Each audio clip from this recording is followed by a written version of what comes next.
You ask Tiger to solve. This deals with linear equations with one unknown. The final result is y equals 5. Let's solve it step by step. Simplify the expression. Expand the parentheses. Simplify the arithmetic.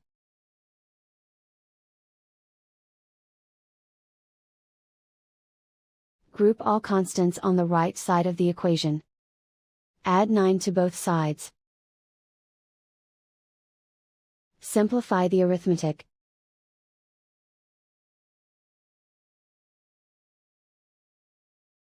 Isolate the y. Divide both sides by 5. Simplify the fraction. Find the greatest common factor of the numerator and denominator.